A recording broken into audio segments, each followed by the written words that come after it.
Hello. നമ്മളിന്ന് ചെയ്യാൻ പോകുന്നത് നമ്മുടെ വെബ് പ്രോജക്റ്റ് ഓൺലൈൻ ഷോപ്പിംഗ് സൈറ്റിന്റെ മൂന്നാമത്തെ വീഡിയോ ആണ്.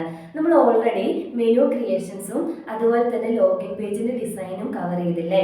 ഇന്ന് ഓരോ സബ് മെനുസും, അതായത് ഇപ്പോൾ എക്സാമ്പിൾ നമ്മുടെ ഓൺലൈൻ ഷോപ്പിംഗ് സൈറ്റിലെ അതിന്റെ ആഡ് പ്രൊഡക്റ്റ് എന്ന് പറഞ്ഞിട്ടുള്ള മെനുവിനെ ക്ലിക്ക് ചെയ്യുന്ന സമയത്ത് ആ പേജ് ലോഡ് ചെയ്യുക, ആ പ്രൊഡക്റ്റ് ആഡ് ചെയ്യേണ്ട പേജ് ലോഡ് ചെയ്യുക, പ്രൊഡക്റ്റിന്റെ ഡീറ്റെയിൽസ് ഡാറ്റാബേസിൽ കൊടുത്തിട്ട് അത് ഡൈനാമിക് ആയിട്ട് ലോഡ് ചെയ്യുക. അപ്പോൾ ഈ സ്റ്റോറിങ് ലോഡിങ് മെക്കാനിസം ഒക്കെയാണ് ഓരോ മെനുവിന്റെയും ബേസിക് ഇംപ്ലിമെന്റേഷൻ ആണ് ഇന്നത്തെ വീഡിയോയിൽ നോക്കാൻ പോകുന്നത്. അപ്പോൾ നമുക്ക് ഒട്ടും താമസിക്കാതെ നേരെ വീഡിയോയിലേക്ക് പോയാലോ. അപ്പോൾ നമ്മൾ ഇന്ന് ചെയ്യാൻ പോകുന്നത് ഈ ബാക്ക് ഓഫീസ് മെനുവിലാണ് എൻ്റെ പ്രോഡക്റ്റ് ആഡ് ചെയ്യാൻ വേണ്ടിയിട്ടുള്ള സബ് മെനു ഞാൻ ഇംപ്ലിമെന്റ് ചെയ്തിരിക്കുന്നത്. അപ്പോൾ ജസ്റ്റ് ഒരു മെനുവിന്റെ ഒരു ബ്രീഫ് പറയുകയാണെങ്കിൽ, മെനു തന്നെ 2-3 ടൈപ്പ് ഉണ്ട്. അതായത് ഇപ്പോൾ നമ്മളൊരു നൈക്കിന്റെ ഷോപ്പിംഗ് സൈറ്റ് എക്സാമ്പിൾ എടുക്കുകയാണെന്നുണ്ടെങ്കിൽ, അവിടെ കസ്റ്റമേഴ്സിന് കാണേണ്ട ഒരു സെറ്റ് ഓഫ് മെനൂസ് ഉണ്ട്. പിന്നെ അഡ്മിനിസ്ട്രേറ്റീവ് ലെവലിൽ അവർക്കിപ്പോൾ കസ്റ്റമറിന് ആവശ്യമില്ലല്ലോ പ്രൊഡക്റ്റ് ആഡ് ചെയ്യുന്നതും നമ്മുടെ സൈറ്റിലേക്ക് പുതിയ പ്രൊഡക്റ്റ് ആഡ് ചെയ്യുന്നതും അതിനെ അപ്ഡേറ്റ് ചെയ്യുന്നതും ഡിലീറ്റ് ചെയ്യുന്നതും കസ്റ്റമർക്ക് അത് ആവശ്യമില്ല. അവരുടെ ആവശ്യം എന്താ, ആ മെനു ക്ലിക്ക് ചെയ്യുമ്പോൾ ഇപ്പൊ എക്സാമ്പിൾ മേക്കപ്പിന്റെ എന്തെങ്കിലും അണ്ടറിലുള്ള ഇപ്പൊ ഹെയർ കെയറിന്റെ മെനു ക്ലിക്ക് ചെയ്യുമ്പോൾ ഹെയർ കെയർ പ്രൊഡക്റ്റ് ഡിസ്പ്ലേ വരണം, അവർക്കത് കാർട്ടിലേക്ക് ആഡ് ചെയ്യാൻ പറ്റണം, പർച്ചേസ് ചെയ്യാൻ പറ്റണം. അപ്പം ഈ പ്രൊഡക്റ്റ് ആഡ് ചെയ്യുന്നതൊക്കെ ആരായിരിക്കും? അഡ്മിനിസ്ട്രേറ്റേഴ്സ് ആയിരിക്കും. അപ്പൊ അങ്ങനെയുള്ള അപ്പം മെനുവിനെ നമ്മൾ എന്ത് ചെയ്യും, അങ്ങനെ ക്ലാസിഫൈ ചെയ്തിട്ട് ആർക്കൊക്കെ വിസിബിൾ ആവണം എന്നുള്ള രീതിയിൽ ക്ലാസിഫൈ ചെയ്യും. എന്നിട്ട് ഈ അഡ്മിനിസ്ട്രേറ്റർ ആണ് അത് അവരുടെ അണ്ടറിലുള്ളവർക്ക് ഏതൊക്കെ മെനു വിസിബിൾ ആവണം എന്നുള്ളത് ഹൈഡും ഷോയും ചെയ്യുന്നത്. അപ്പൊ ഇപ്പൊ നമ്മൾ ചെയ്യാൻ പോകുന്നത് ഒരു അഡ്മിനിസ്ട്രേറ്റീവ് ലെവലുള്ള മെനുവിന്റെ ഇംപ്ലിമെന്റേഷൻ ആണ്. അതായത് ഈ നമ്മുടെ ഷോപ്പിംഗ് സൈറ്റിൽ എങ്ങനെ പ്രൊഡക്ട്സ് ആഡ് ചെയ്യാം. അപ്പൊ ഡൈനാമിക് ആയിട്ടാണ് നമ്മൾ ആഡ് ചെയ്യാൻ വേണ്ടി പോകുന്നത്. അതായത് ഡാറ്റാബേസിലേക്ക് സ്റ്റോർ ചെയ്യും, ഡാറ്റാബേസിൽ നിന്ന് ഫെച്ച് ചെയ്യും. അപ്പൊ നമ്മുടെ ഷോപ്പിംഗ് സൈറ്റിൽ ഏതൊക്കെയാണ്? മെൻസിന്റെ t-shirts, casual shirts, formal shirts, ഇതിന്റെയൊക്കെ ഡീറ്റെയിൽസ് പ്രൊഡക്ട്സ് ആഡ് ചെയ്യണം. അതുപോലെ തന്നെ വുമൻ റിലേറ്റഡ് ആയിട്ടുള്ളതും ആഡ് ചെയ്യണം. ഇത്രയും പ്രൊഡക്റ്റ് അല്ലേ നമുക്ക് ആഡ് ചെയ്യേണ്ടത്. അപ്പൊ ഇതെല്ലാം കൂടി ആഡ് ചെയ്യാൻ വേണ്ടിയിട്ട് നമ്മൾ ആഡ് പ്രൊഡക്റ്റ് എന്ന് പറഞ്ഞിട്ടുള്ള പേജ് ആണ് ഇംപ്ലിമെന്റ് ചെയ്തിരിക്കുന്നത്. അപ്പൊ നമുക്ക് നേരെ പേജിലേക്ക് പോയാലോ. അപ്പം ഈ മെനു ക്ലിക്ക് ചെയ്യുന്ന സമയത്ത് ഈ പേജ് എങ്ങനെയാണ് ലോഡ് ചെയ്ത് വരുന്നത് എന്നുള്ളത് ഞാൻ ഈ വീഡിയോന്റെ ലാസ്റ്റ് പറഞ്ഞുതരാം കേട്ടോ. ഈ പേജ് ഫസ്റ്റ് നമ്മൾ പഠിച്ചാലല്ലേ ഈ പേജ് എങ്ങനെ ഡൈനാമിക് ആയിട്ട് ഓരോ മെനു ക്ലിക്കിലും ലോഡ് ചെയ്ത് വരുന്നത് എന്നുള്ളത് മനസ്സിലാക്കാൻ വേണ്ടി പറ്റുള്ളൂ. ഞാൻ ആഡ് പ്രൊഡക്റ്റ് എന്നുള്ള മെനു ക്ലിക്ക് ചെയ്യുന്നു. ഇതാണ് കേട്ടോ, ഞാൻ ഓൾറെഡി ഡിസൈൻ ചെയ്ത് വെച്ചിട്ടുണ്ട്. കോഡ് ഞാൻ എനിക്ക് എക്സ്പ്ലെയിൻ ചെയ്ത് തരാം. അപ്പൊ ഇപ്പൊ ജസ്റ്റ് നമുക്ക് ഇന്റർഫേസ് ഒന്ന് നോക്കിയാലോ. ഇവിടെ ജസ്റ്റ് ഞാനൊരു ഹെഡിങ് കൊടുത്തിട്ടുണ്ട്, ആഡ് പ്രൊഡക്റ്റ് എന്ന് പറഞ്ഞിട്ട്. പിന്നെ ഞാൻ ഓരോ മെയിൻ പ്രൊഡക്റ്റ് സെലക്ട് ചെയ്യാൻ വേണ്ടിയിട്ട്, അതായത് മെൻ ആണോ വുമൺ ആണോ മെയിൻ കാറ്റഗറി സെലക്ട് ചെയ്യാൻ വേണ്ടിയിട്ട് ഒരു ഡ്രോപ്പ് ഡൗൺ കൊടുത്തിട്ടുണ്ട്. ഓരോ മെയിൻ പ്രൊഡക്റ്റ് സെലക്ട് ചെയ്യുമ്പോഴും ആ മെയിൻ പ്രൊഡക്റ്റിന്റെ അണ്ടറിലുള്ള സബ് കാറ്റഗറീസ്, അതായത് ഇപ്പൊ മെന്ന് സെലക്ട് ചെയ്ത t shirts, casual shirts, formal shirts ഇത് വരണ്ടേ. അപ്പൊ ഡൈനാമിക് ആയിട്ട് എന്ത് ചെയ്യും, ഈ മെയിൻ കാറ്റഗറി സെലക്ട് ചെയ്യുമ്പോൾ സബ് കാറ്റഗറി എന്നുള്ള ഡ്രോപ്പ് ഡൗൺ ഫില്ല് ചെയ്ത് വരും. ഡിഫാൾട്ട് ആയിട്ട് ഇത് എംപ്റ്റി ആയിരിക്കും. പിന്നെ പ്രൊഡക്റ്റിന്റെ നെയിമും റേറ്റും ചൂസ് ചെയ്യാൻ വേണ്ടിയിട്ടുള്ള എൻട്രി ചെയ്യാൻ വേണ്ടിയിട്ടുള്ള 2 ടെക്സ്റ്റ് ബോക്സുകൾ കൊടുത്തിട്ടുണ്ട്. ഫൈനലി നമുക്ക് നമ്മുടെ പ്രൊഡക്റ്റിന്റെ ഇമേജസ്, നമുക്ക് നൈക്കിന്റെ ഒക്കെ ഷോപ്പിംഗ് സൈറ്റ് എടുത്തിട്ടുണ്ടെങ്കിൽ ഇമേജ് കാണാൻ പറ്റുമല്ലോ. ഇമേജിന്റെ അണ്ടറിലല്ലേ അതിന്റെ നെയിമും ഡിസ്ക്രിപ്ഷനും റേറ്റും ഒക്കെ കൊടുത്തിട്ടുണ്ടാവുക. അപ്പൊ അതിന് വേണ്ടിയിട്ട് നമുക്ക് ഇമേജ് ചൂസ് ചെയ്യാൻ വേണ്ടിയിട്ട് ഒരു ചൂസ് ഓപ്ഷൻ കൊടുത്തിട്ടുണ്ട്. ഇത് PHP building file uploading mechanism ആണ്, പ്ലസ് HTML ഫയൽ ഇമേജ് അപ്ലോഡറും കൂടെ. അത് ഞാൻ കോഡിംഗിൽ പറഞ്ഞുതരാം. ഫയൽ ചൂസ് ചെയ്ത് കഴിഞ്ഞിട്ടുണ്ട്, അപ്ലോഡ് ഇമേജ് ക്ലിക്ക് ചെയ്യുന്ന സമയത്ത് നമ്മുടെ സിസ്റ്റത്തിലുള്ള ഇമേജ് ഫെച്ച് ചെയ്ത് PHP ഒരു ടെമ്പററി ഫോൾഡറിൽ സേവ് ചെയ്തിട്ടുണ്ടാവും. ഇത് വെച്ചിട്ടാണ് പിന്നെ നമ്മൾ ലോഡ് ചെയ്യുന്നത്. സേവ് പ്രൊഡക്റ്റ് ക്ലിക്ക് ചെയ്യുന്ന സമയത്ത് ഇത്രയും ഡീറ്റെയിൽസ് ഈ ഡാറ്റാബേസിൽ പോയി പ്രൊഡക്റ്റിന്റെ ടേബിളിൽ പോയിട്ട് സ്റ്റോർ ആവും. അപ്പോൾ ഇന്റർഫേസ് ക്ലിയർ ആയില്ലേ. ഇനി നമുക്ക് കോഡിംഗ് നോക്കിയാലോ.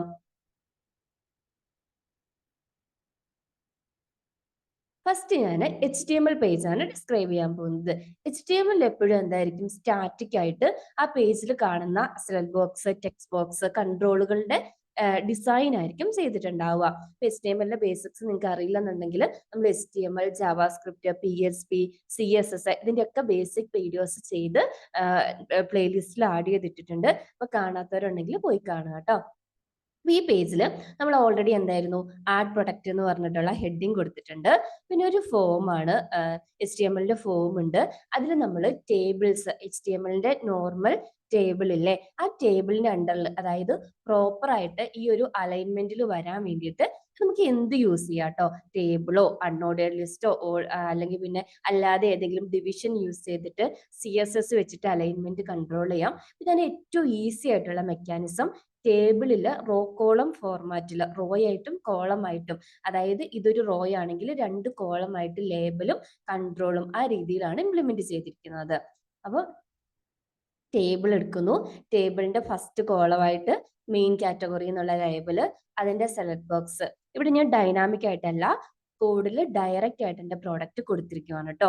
പിന്നെ സബ് പ്രോഡക്റ്റിന് വേണ്ടിയിട്ട് അതിന്റെ ലേബിളും സെലക്ട് ബോക്സും ഉണ്ട്. ഇവിടെ പക്ഷേ നമ്മൾ എന്തൊക്കെയാണ് കൺട്രോളിന് എലമെന്റ്സ് കൊടുക്കുന്നില്ല. സെലക്ട് ബോക്സിന്റെ വാല്യൂസ് നമ്മൾ ഓൾറെഡി പറഞ്ഞല്ലോ, മെയിൻ കാറ്റഗറി സെലക്ട് ചെയ്യുന്ന സമയത്ത് ജാവാസ്ക്രിപ്റ്റ് യൂസ് ചെയ്തിട്ടാണ് സബ് കാറ്റഗറി അതിനെ ഫില്ല് ചെയ്ത് വരുന്നത്. അത് ഞാൻ ജാവാസ്ക്രിപ്റ്റിന്റെ കോഡിൽ കാണിച്ചു തരാം കേട്ടോ. പിന്നെ നെയിം എൻ്റർ ചെയ്യാനുള്ള ലേബിളും ടെക്സ്റ്റ് ബോക്സും, അതുപോലെ തന്നെ റേറ്റിന്റെ ലേബിളും ടെക്സ്റ്റ് ബോക്സും നമ്മൾ ഓൾറെഡി ഇൻപുട്ട് കൺട്രോൾ യൂസ് ചെയ്തിട്ടാണ് ചെയ്യുന്നത്. പിന്നെ എന്താണ്, നമ്മൾ ഇമേജ് ചൂസ് ചെയ്യാൻ വേണ്ടിയിട്ടുള്ള ലേബലും, പിന്നെ ഇമേജ് ചൂസ് ചെയ്യാൻ വേണ്ടിയിട്ടുള്ള, അതായത് ചൂസ് ചെയ്യാൻ വേണ്ടിയിട്ടുള്ള ഇൻപുട്ട് കൺട്രോളും, പിന്നെ അപ്ലോഡ് ചെയ്യാൻ വേണ്ടിയിട്ടുള്ള ബട്ടണും. ഇതില് ഇൻപുട്ടിൽ ഫയൽ എന്ന് പറഞ്ഞിട്ടുള്ള ടൈപ്പ് യൂസ് ചെയ്തിട്ട് നമ്മുടെ സിസ്റ്റത്തിൽ, നമ്മുടെ ലോക്കൽ സിസ്റ്റത്തിൽ ഡയറക്ടറിയിൽ കിടക്കുന്ന ഇമേജ് നമുക്ക് ചൂസ് ചെയ്യാൻ വേണ്ടി പറ്റും. ഇപ്പം ഇൻപുട്ട് ടൈപ്പ് ടെക്സ്റ്റ് ബോക്സ്, അതുപോലെ ഡിഫറെന്റ് ബട്ടൺ ഒക്കെ നമ്മൾ കൊടുക്കുന്നില്ലേ, അതുപോലെ തന്നെ ഒരെണ്ണമാണ് ഫയൽ എന്ന് പറയുന്നത്. അപ്പൊ ഫയൽ, ഇപ്പം ഞാൻ പറഞ്ഞ പോലെ തന്നെ നമുക്ക് എന്ത് ചെയ്യാം, നമ്മുടെ ലോക്കൽ സിസ്റ്റത്തിൽ നിന്ന് നമുക്ക് ഫയൽ എടുക്കാൻ, റീട്രൈവ് ചെയ്ത് എടുക്കാൻ വേണ്ടി പറ്റും. അപ്പൊ നമുക്ക് അതിനൊരു ഐഡിയും നെയിമും കൊടുത്തിട്ടുണ്ട്. പിന്നെ ഒരു ബട്ടൺ, നമ്മൾ ചൂസ് ചെയ്തിരിക്കുന്ന ഇമേജിനെ ഈ ബട്ടൺ ക്ലിക്ക് ചെയ്യുന്ന സമയത്ത് എന്ത് ചെയ്യും, PHP യൂസ് ചെയ്തിട്ട് ഒരു ടെമ്പററി ഡയറക്ടറിയിലേക്ക് അപ്ലോഡ് ചെയ്യും. അപ്പൊ നമുക്ക് ഷോ ചെയ്യുന്ന സമയത്ത് ഡാറ്റാബേസിൽ കൊണ്ടുപോയി നമുക്ക് സ്റ്റോർ ചെയ്താൽ ഇവിടെ നമുക്ക് ഫെച്ച് ചെയ്യാൻ വേണ്ടി പറ്റും. നെക്സ്റ്റ് എന്താണ്, എൻ്റെ സേവ് പ്രോഡക്റ്റ് എന്ന് പറഞ്ഞിട്ടുള്ള ബട്ടൺ. ഈ ബട്ടൺ ക്ലിക്ക് ചെയ്യുമ്പോൾ ഈ കൊടുത്തിരിക്കുന്ന ഡീറ്റെയിൽസ് ഡാറ്റാബേസിൽ കൊണ്ടുപോയി സ്റ്റോർ ആയിക്കോളും. HTML-ന്റെ ഡിസൈൻ പോർഷൻ സിമ്പിൾ അല്ലേ, ക്ലിയർ ആയില്ലേ? ഇനി നമുക്ക് നേരെ ജാവാസ്ക്രിപ്റ്റിലേക്ക് പോയാലോ. എന്റെ ജാവാസ്ക്രിപ്റ്റിൽ ഫസ്റ്റ് എനിക്ക് എന്താണ് ചെയ്യേണ്ടത്, ഈ മെയിൻ കാറ്റഗറി സെലക്ട് ചെയ്യുന്ന സമയത്ത് സബ് കാറ്റഗറി ഫില്ല് ചെയ്ത് വരണം, അതല്ലേ? അപ്പൊ അതിന് വേണ്ടിയിട്ട് ജാവാസ്ക്രിപ്റ്റിന്റെ പേജ് ഓപ്പൺ ചെയ്യുന്നു.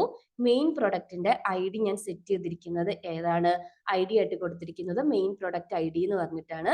അപ്പോൾ ജാവാസ്ക്രിപ്റ്റിന്റെ on change mechanism, on change എന്ന് പറഞ്ഞിട്ടുള്ള ഇവന്റിലാണ് അത് ഇംപ്ലിമെന്റ് ചെയ്തത്. അതായത് സെലക്ട് ബോക്സിൽ വാല്യൂസ് ചേഞ്ച് ചെയ്യുമ്പോഴാണല്ലോ സബ് പ്രോഡക്റ്റുകൾ മാറി മാറി വരേണ്ടത്.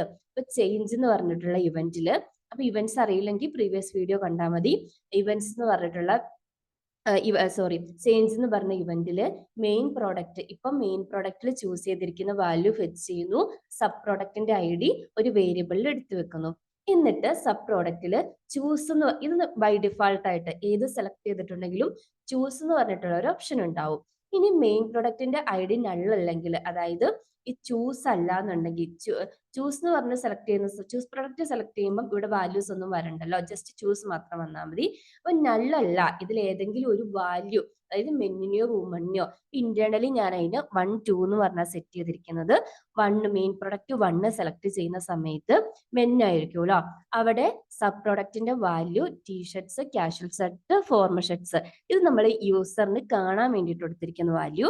അപ്പൊ ഏതൊരു കാര്യത്തിനും 2 വാല്യൂസ് ഉണ്ടാവും. ഒന്ന് നമ്മൾ ഇന്റർഫേസിൽ കാണുന്നത്, രണ്ടാമത്തത് നമ്മൾ ഇന്റേണലി മാനേജ് ചെയ്യുന്നത് കോഡില്. നമുക്ക് എന്ത് ചെയ്യാൻ വേണ്ടി പറ്റും, ഇപ്പൊ ഈ ഷർട്ട്സ് ഇപ്പൊ ഡയറക്റ്റ് ആയിട്ട് ഈ നെയിം കൊടുത്ത് എടുക്കുന്നതിന് പകരം നമ്മളൊരു ന്യൂമറിക് വാല്യൂസ് ആയിരിക്കും അതിന് അസൈൻ ചെയ്തിട്ടുണ്ടാവുക. സോ ഇത് 3 ആയിരുന്നു, എനിക്ക് മാറിപ്പോയതാണ് കേട്ടോ. അപ്പൊ 1 2 3 എന്ന് പറഞ്ഞിട്ടാണ് ഇന്റേണലി ഞാൻ ഇതിന് വാല്യൂ സെറ്റ് ചെയ്യുന്നത്. ഇങ്ങനെ തന്നെയായിരിക്കും ഇപ്പോൾ IT കമ്പനിയിൽ നമ്മൾ എന്ത് കാര്യം എടുത്തിട്ടുണ്ടെങ്കിലും ഈ ഒരു ഫോർമാറ്റിലായിരിക്കും കേട്ടോ വർക്ക് ചെയ്യുക.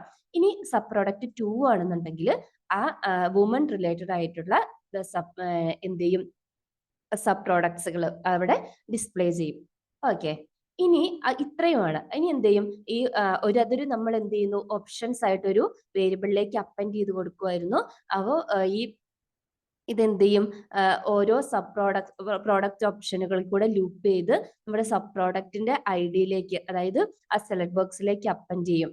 അപ്പൊ നമുക്ക് ഈ ഒരു ഫോർമാറ്റിൽ മെനുവിനെ ചൂസ് ചെയ്യുമ്പോൾ അതിന്റെ സബ് പ്രോഡക്ട്സുകൾ കാണിക്കും.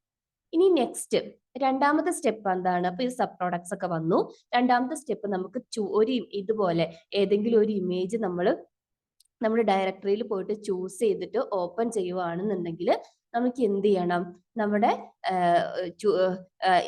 അത് അപ്ലോഡ് ചെയ്യണം. ഞാൻ പറഞ്ഞില്ലേ PHP യൂസ് ചെയ്തിട്ടാണ് അപ്ലോഡ് ചെയ്യുന്നതെന്ന്. ഇവിടെ നമ്മൾ അജാക്സ് മെക്കാനിസം യൂസ് ചെയ്തിട്ട് സെർവർ സൈഡിലേക്ക് ഒരു അപ്ലോഡ് റിക്വസ്റ്റ് സെൻഡ് ചെയ്യും.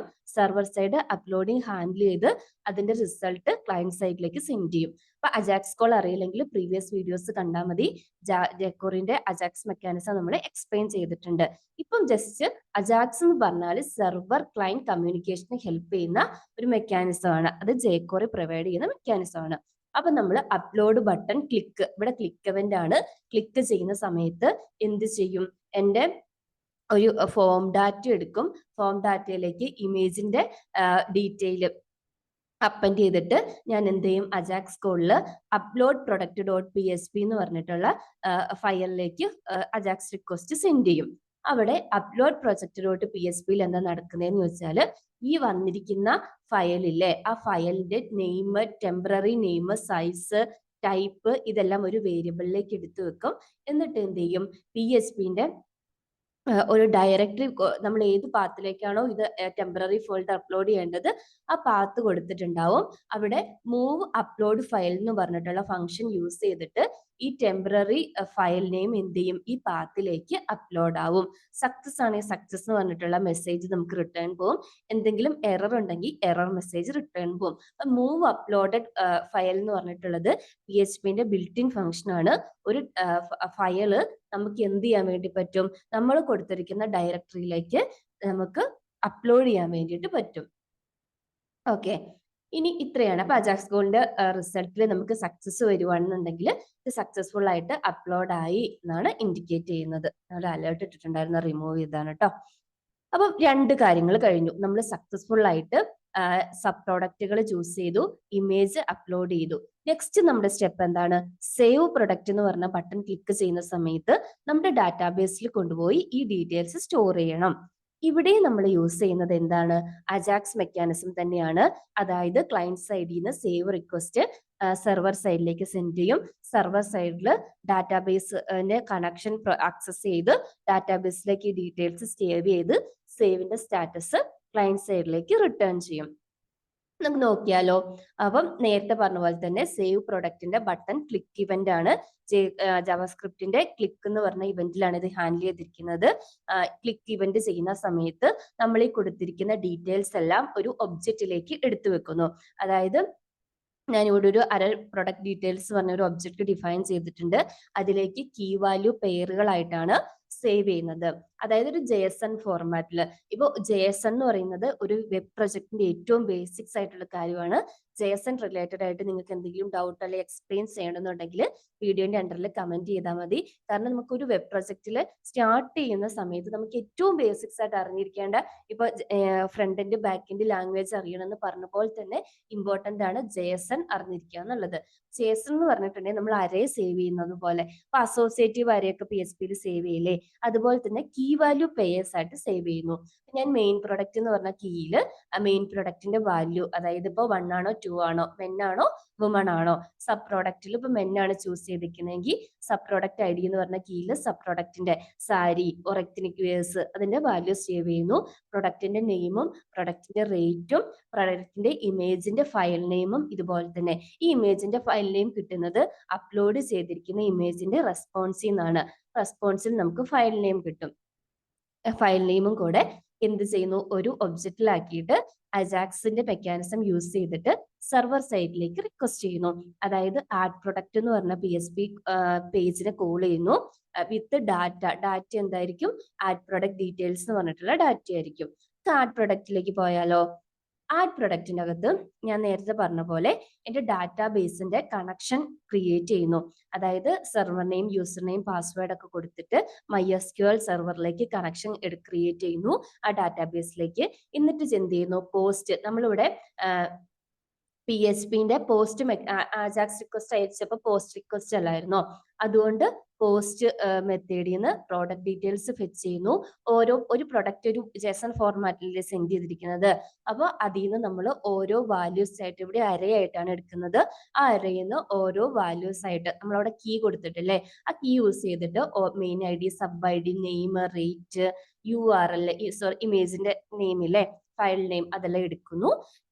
SQLന്റെ ഏറ്റവും ബേസിക് ക്വറി ഇല്ലേ, നമ്മുടെ ഇൻസേർട്ട് ക്വറി യൂസ് ചെയ്തിട്ട് TBL പ്രൊഡക്റ്റ് എന്ന് പറഞ്ഞ ടേബിളിലേക്ക് ഈ 5 കോളമാണ് ഉള്ളത്. അത് കൂടാതെ പ്രൊഡക്റ്റ് ID ചെയ്യുന്ന ഒരു ഓട്ടോ ഇൻക്രിമെന്റ് കോളവും കൂടെ ഞാൻ ആ ടേബിളിൽ കൊടുത്തിട്ടുണ്ട്. അപ്പം ഈ ടേബിളിലേക്ക് ഈ വാല്യൂസ് സ്റ്റോർ ചെയ്യുന്നു. എന്നിട്ട് ഇത് കൊറി സ്ട്രിങ് ആണ്, കൊറി സ്ട്രിങ് എക്സിക്യൂട്ട് ചെയ്യുന്നു. പ്രോഡക്റ്റ് ആർഡർ സക്സസ്ഫുള്ളി എന്ന് പറഞ്ഞിട്ട് എന്തെങ്കിലും എറേഴ്സ് ഒന്നും ഇല്ലാതെ കൊറി സക്സസ്ഫുൾ ആയിട്ട് റൺ ചെയ്യുവാണെന്നുണ്ടെങ്കിൽ പ്രോഡക്റ്റ് ആർഡർ സക്സസ്ഫുള്ളി എന്ന് പറഞ്ഞിട്ടുള്ള മെസ്സേജ് വരുന്നു. ഇത്രയും സിമ്പിൾ ആയിട്ടാണ് നമ്മൾ സെർവർ സൈഡ് ഹാൻഡിൽ ചെയ്തിരിക്കുന്നത്. എന്നിട്ട് സെർവർ സൈഡിന്റെ സ്റ്റാറ്റസ് റിട്ടേൺ ചെയ്യുന്നു. ഇവിടെ സക്സസ് ആണെങ്കിൽ സക്സസിന്റെ റെസ്പോൺസ്, എറേഴ്സ് എന്തെങ്കിലും ഉണ്ടെങ്കിൽ എററിന്റെ റെസ്പോൺസ് വരുന്നു.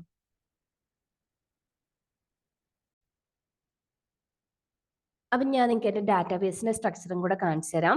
ഞാൻ ഓൾറെഡി ചെയ്തിരിക്കുന്ന മെനുവിന്റെ ടേബിൾ ഉണ്ട്. ഇപ്പം നമ്മൾ യൂസ് ചെയ്ത TBL പ്രൊഡക്റ്റ്, അതായത് പ്രൊഡക്റ്റ് ആഡ് ചെയ്യാൻ വേണ്ടിയിട്ടുള്ള ടേബിൾ ഉണ്ട്. ഇവിടെയാണ് ഞാൻ ഇവിടെ കുറെ ഡാറ്റാസ് സ്റ്റോർ ചെയ്തിട്ടുണ്ട് കേട്ടോ. അപ്പോൾ കോളം വാല്യൂ, ഇപ്പൊ main ID, sub ID, name, rate, image എന്ന് പറഞ്ഞിട്ടുള്ളത് നമ്മൾ സാമ്പിന്റെ ഇന്റർഫേസ് ആണ് ഇതിന് യൂസ് ചെയ്യുന്നത്. സാമ്പ് ആപ്പില്ലേ, അതാണ് യൂസ് ചെയ്യുന്നത്. അപ്പൊ അതിന്റെ അകത്താണ് അപ്പാച്ചിയും SQL ഒക്കെ ഞാൻ ഓൾറെഡി പറഞ്ഞിട്ടുണ്ടല്ലോ. SQL ഒക്കെ നമുക്കുണ്ട്. അപ്പൊ സിമ്പിൾ ആയിട്ട് പഠിക്കുന്ന സ്റ്റുഡൻസിനൊക്കെയാണ് സാമ്പ് തന്നെ യൂസ് ചെയ്താൽ മതി. അപ്പോൾ ഇതാണ് എൻ്റെ ഡാറ്റാബേസിന്റെ ഈ ടേബിൾ പ്രൊഡക്റ്റ് എന്ന് പറഞ്ഞിട്ടുള്ള ടേബിളിന്റെ സ്ട്രക്ചർ. ഇനി ഇത്രയുമാണ് എന്ത് ചെയ്യുന്നത്, ഞാൻ ഈ സേവ് എന്ന് പറഞ്ഞിട്ടുള്ള പേജിൽ ചെയ്തത്, അതായത് സേവിൽ ചെയ്യുന്നത്. അപ്പോൾ ആഡ് പ്രൊഡക്റ്റ് എന്ന് പറഞ്ഞ പേജിന്റെ കംപ്ലീറ്റ് ഇംപ്ലിമെന്റേഷൻ നിങ്ങൾക്ക് ക്ലിയർ ആയല്ലോ. ഇനി ഒരു കാര്യം ബാക്കിയുള്ളത് എന്താണെന്ന് വെച്ചാൽ ഇതിന്റെ CSS പോർഷൻ ആണ്. CSS പ്രൊഡക്റ്റിൽ ഞാൻ ഒരുപാട് CSS കാര്യങ്ങളൊന്നും ഇതിൽ ചെയ്തിട്ടില്ല. ആ ഓരോ കൺട്രോളിന്റെയും അലൈൻമെന്റ് സെറ്റ് ചെയ്തിട്ടുണ്ട്. ഒരു ബാക്ക്ഗ്രൗണ്ട് കളർ, അതായത് ലേബലിനും ഹെഡിങ്ങിനും ഒക്കെ ഉള്ള ബാക്ക്ഗ്രൗണ്ട് കളറുകൾ, അതിന്റെ പൊസിഷൻ, ഹൈറ്റ്, വിഡ്ത്ത്, ഇതൊക്കെ മാത്രമേ സെറ്റ് ചെയ്തിട്ടുള്ളൂ. പിന്നെ ജസ്റ്റ് നമ്മൾ ആ സേവ് ബട്ടന്റെ മേലെ മൗസ് കൊണ്ട് കാണിക്കുമ്പോൾ ബാക്ക്ഗ്രൗണ്ട് കളർ ചേഞ്ചും, ഇത്രയൊക്കെ നമ്മൾ ചെയ്തിട്ടുള്ളൂ കേട്ടോ. ഇനി എന്ത് ചെയ്യാം, ഇനി നമുക്ക് ജസ്റ്റ് ഒരു ഡെമോ കണ്ടാലോ. ഞാന് എന്നിട്ട് കാണിച്ചു തരാം. അതായത് മെനുവിനെ ക്ലിക്ക് ചെയ്യുന്ന സമയത്ത് ബാക്ക് ഓഫീസ് മെനുവിനെ ക്ലിക്ക് ചെയ്യുമ്പോൾ പേജ് ലോഡ് ചെയ്ത് വരുന്നു. ഞാൻ മെന്നിന് റിലേറ്റഡ് ആയിട്ടുള്ള ഒരു പ്രൊഡക്റ്റ് ആണ് സേവ് ചെയ്യാൻ പോകുന്നത്. ടീഷർട്ട്സ് സെലക്ട് ചെയ്യുന്നു. അപ്പൊ ടീഷർട്ടിന്റെ നെയിം നമുക്ക് ഏതെങ്കിലും ഒരു നെയിം കൊടുക്കാം. ഇപ്പോൾ നൈക്ക് എന്ന് പറഞ്ഞിട്ട് ടീഷർട്ടാണ് സേവ് ചെയ്യാൻ പോകുന്നത്. അതിന്റെ റേറ്റ് ആയിട്ട് ഞാനൊരു 400 കൊടുത്തു. അതിന്റെ ഇമേജ് ആയിട്ട് ഞാൻ എൻ്റെ ലോക്കൽ ഡയറക്ടറിയിൽ നിന്ന് സേവ് ചെയ്ത് വെച്ചിരിക്കുന്ന ഒരു ഇമേജ് ആണ് അപ്ലോഡ് ചെയ്യാൻ വേണ്ടി പോകുന്നത്. ഞാൻ ഇവിടെ കുറെ ടീഷർട്സിന്റെ ഇമേജ് ഡൗൺലോഡ് ചെയ്ത് വെച്ചിട്ടുള്ളതാണ് കേട്ടോ. ഇപ്പൊ നൈക്കിന്റെ ഇമേജ് എടുക്കുന്നു, അപ്ലോഡ് ഇപ്പം എന്തായി ചൂസ് ചെയ്തു. നെക്സ്റ്റ് നമ്മൾ PHPന്റെ ബട്ടൺ ക്ലിക്ക് ചെയ്യുന്ന സമയത്ത് അപ്ലോഡ് ആയി വന്നു, സേവ് ചെയ്തു. ഓക്കെ, ഇനി ഞാന് അപ്പൊ ഇത്രയുമാണ് കേട്ടോ. ഇപ്പൊ ഇത് സേവ് ക്ലിക്ക് ചെയ്യുന്ന സമയത്ത് എന്തായി, നമ്മുടെ സേവ് ഡാറ്റാബേസിൽ പോയി സേവ് ആയിട്ടുണ്ട്. ഇനി നമ്മൾ നെക്സ്റ്റ് നോക്കാൻ പോകുന്നത്, ഇനി ഇത് സേവ് വരെയുള്ള പോർഷൻ നിങ്ങൾക്ക് ക്ലിയർ ആയില്ലേ? ഇപ്പൊ നമ്മൾ സേവ് ചെയ്ത സാധനം ഡാറ്റാബേസിൽ ഒരു ഓൾറെഡി ഞാനൊരു നൈക്ക് സേവ് ചെയ്തിട്ടുണ്ട്. അപ്പൊ പുതിയൊരു നൈക്കായിട്ട് എന്തായിട്ടുണ്ട്, സേവ് ആയി കിടക്കുന്നുണ്ട്. കണ്ടില്ലേ? നമുക്ക് ഞാൻ വീഡിയോന്റെ സ്റ്റാർട്ടിങ്ങിൽ പറഞ്ഞിട്ടുണ്ടായിരുന്നു, ഒരു മെനു ക്ലിക്ക് ചെയ്യുന്ന സമയത്ത് ഇപ്പൊ ആഡ് പ്രൊഡക്റ്റ് എന്ന് പറഞ്ഞിട്ടുള്ള പേജ് എങ്ങനെയാണ് ലോഡ് ചെയ്ത് വരുന്നത് ലാസ്റ്റ് പറയാന്ന്. അത് കാണിച്ചു തരാം. ഇപ്പൊ ബാക്ക് ഓഫീസ് ക്ലിക്ക് ചെയ്യുന്ന സമയത്ത് ആഡ് പ്രൊഡക്റ്റ് ക്ലിക്ക് ചെയ്യുമ്പോൾ ഈ പേജ് ലോഡ് ചെയ്ത് വരുന്നു. അത് ഞാൻ മെനുവിന്റെ JS ഫയലിലാണ് ചെയ്തിരിക്കുന്നത്. മെനുവിന്റെ JS ഫയലിൽ ഓരോ മെനുവിനും ഞാൻ ഒരു ക്ലാസ് സെറ്റ് ചെയ്ത് കൊടുത്തിട്ടുണ്ട്. അതായത് ഓരോ സബ് മെനു എല്ലാ സബ് മെനുവിനും കോമൺ ആയിട്ട് MNU ക്ലിക്ക് എന്ന് പറഞ്ഞൊരു ക്ലാസ് കൊടുത്തിട്ടുണ്ട്. ആ ക്രിയേറ്റ് ചെയ്യുന്ന ടൈമിൽ തന്നെ ആ മെനുവിന്റെ ക്രിയേഷനിൽ നമ്മൾ ഓൾറെഡി പറഞ്ഞിട്ടുണ്ട്. കാണാത്തവർ കണ്ടാൽ മതി കേട്ടോ. ക്ലിക്ക് ഇവന്റിൽ എന്ത് ചെയ്യും? ഈ മെനുവിന്റെ ഓർഡറും, അതായത് മെയിൻ മെനുവിന്റെ ഓർഡറും സബ് മെനുവിന്റെ ഓർഡറും സെലക്ട് ചെയ്യുന്നു. അതായത് ഇപ്പം മെയിൻ നമ്മുടെ മെൻ ആണെന്നുണ്ടെങ്കിൽ 1 ആയിരിക്കും, വുമൺ ആണെന്നുണ്ടെങ്കിൽ 2 ആയിരിക്കും. അതിന് ഡാറ്റാബേസിൽ ഓൾറെഡി മെനുവിന്റെ ഓർഡർ കൊടുത്തിട്ടുണ്ട്. മെന്നിനാണെങ്കിൽ 1, അതിൽ ഓരോ സബ് മെനുവിനും ഷർട്ടിനാണെങ്കിൽ 1 2 3 4 എന്ന് പറഞ്ഞിട്ട് സബ് മെനു ഓർഡറും കൊടുത്തിട്ടുണ്ട്. അപ്പം ഇത് ഞാൻ എന്ത് ചെയ്തിട്ടുണ്ട്? എന്റെ menu order, sub menu order എന്ന് പറഞ്ഞ 2 ആട്രിബ്യൂട്ട് ആയിട്ട് ഈ മെനു ക്രിയേറ്റ് ചെയ്യുന്ന സമയത്ത് സബ് മെനുവിൽ ടാഗ് ചെയ്ത് കൊടുത്തിട്ടുണ്ട്. അപ്പൊ ആ ആട്രിബ്യൂട്ടിന്റെ വാല്യൂ ഫെച്ച് ചെയ്യുന്നു. എന്നിട്ട് എന്ത് ചെയ്യുന്നു? ഞാൻ എൻ്റെ മെനുവിന്റെ പേജിൽ menu.html എന്ന് പറഞ്ഞിട്ടുള്ള ഇതൊക്കെ നമ്മൾ ഓൾറെഡി കഴിഞ്ഞ വീഡിയോയിൽ പറഞ്ഞതാണ്. അപ്പൊ അറിയില്ലാത്തവർക്ക് വേണ്ടിയിട്ടാണ് കേട്ടോ ഒന്നും കൂടെ പറയുന്നത്.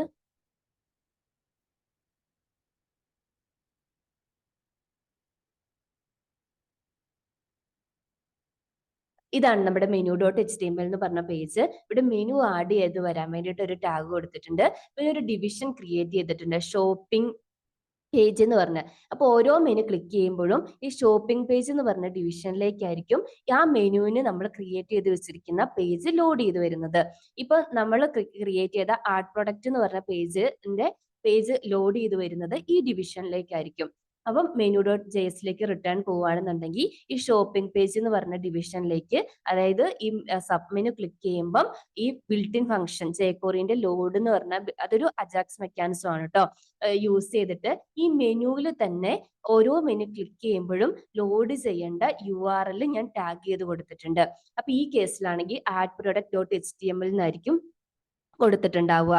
അത് നമ്മൾ ഡാറ്റാബേസിൽ കൊടുത്തിട്ടുള്ളതാണ് കേട്ടോ. നമ്മൾ നേരത്തെ ഡാറ്റാബേസ് എക്സ്പ്ലെയിൻ ചെയ്തപ്പോൾ കണ്ടല്ലേ, നമ്മൾ URL ആയിട്ട് ഇപ്പോൾ ആഡ് പ്രൊഡക്റ്റ് എന്ന് പറഞ്ഞിട്ടുള്ളതിൽ ആഡ് പ്രൊഡക്റ്റ് ഡോട്ട് HTML ഉണ്ട്.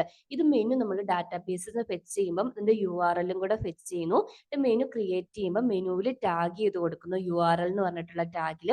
എന്നിട്ട് ഈ URLന്റെ കൂടെ മെനുവിന്റെയും സബ് മെനുവിന്റെയും ഓർഡറും കൂടെ കംപ്ലീറ്റ് URL പാസ് ചെയ്ത് കൊടുക്കുന്നു, ഈ പേജിലേക്ക് പാസ് ചെയ്ത് കൊടുക്കുന്നു. അപ്പം HTML പേജിൽ നിന്ന് ആ മെനുവിനെ റിലേറ്റ് ചെയ്തിട്ടുള്ള ആ പ്രൊഡക്റ്റിനെ റിലേറ്റ് ചെയ്തിട്ടുള്ള കാര്യങ്ങൾ ഫെച്ച് ചെയ്തുകൊണ്ട് വന്നോളും. ഇപ്പൊ ഏത് പ്രൊഡക്റ്റ് ആണെങ്കിലും, മെന്നിന്റെ ആണെങ്കിലും വുമണിന്റെ ആണെങ്കിലും ഏത് പ്രൊഡക്റ്റ് ആണെങ്കിലും, ഇപ്പം ആർട്ട് പ്രൊഡക്റ്റ് എന്ന് പറഞ്ഞ മെനു ക്ലിക്ക് ചെയ്യുന്ന സമയത്ത് ആ മെനുവിനെ റിലേറ്റ് ചെയ്തിട്ടുള്ള പേജും അതിന്റെ പാരാമീറ്റേഴ്സും കൂടെയാണ് അതിന്റെ HTML പേജിലേക്ക് നമ്മൾ പാസ് ചെയ്ത് കൊടുക്കുന്നത്. ഇത്രയാണ് ഇന്നത്തെ ക്ലാസ്. അപ്പൊ ഫ്രണ്ട്സ്, ഇന്നത്തെ വീഡിയോ നമുക്ക് ഇത്രയേ ഉള്ളൂ. അപ്പൊ ഈ വീഡിയോയിൽ നിങ്ങൾക്ക് എന്തെങ്കിലും ഇഷ്യൂസ് ഫീൽ ചെയ്തിട്ടുണ്ട്, അല്ലെങ്കിൽ കൂടുതലായിട്ട് ഏതെങ്കിലും പോർഷൻ എക്സ്പ്ലെയിൻ ചെയ്ത് തരണം എന്നുണ്ടെങ്കിൽ ഫ്രീ ആയിട്ട് നിങ്ങൾ കമന്റ് സെക്ഷനിൽ മെൻഷൻ ചെയ്യുക. നിങ്ങളുടെ ഓരോ കമന്റ്സും ആണ് എനിക്ക് പുതിയ പുതിയ വീഡിയോസ് അപ്ലോഡ് ചെയ്യാനുള്ള ഇൻസ്പിറേഷൻ. അതുപോലെ തന്നെ വീഡിയോ ഇഷ്ടപ്പെട്ടിട്ടുണ്ടെങ്കിൽ ലൈക്ക് ചെയ്യുക. അപ്പോൾ സബ്സ്ക്രൈബ് ചെയ്യാതെ കാണുന്നവരുണ്ടെങ്കിൽ ദയവ് ചെയ്തൊന്ന് സബ്സ്ക്രൈബ് ചെയ്യുക. താങ്ക്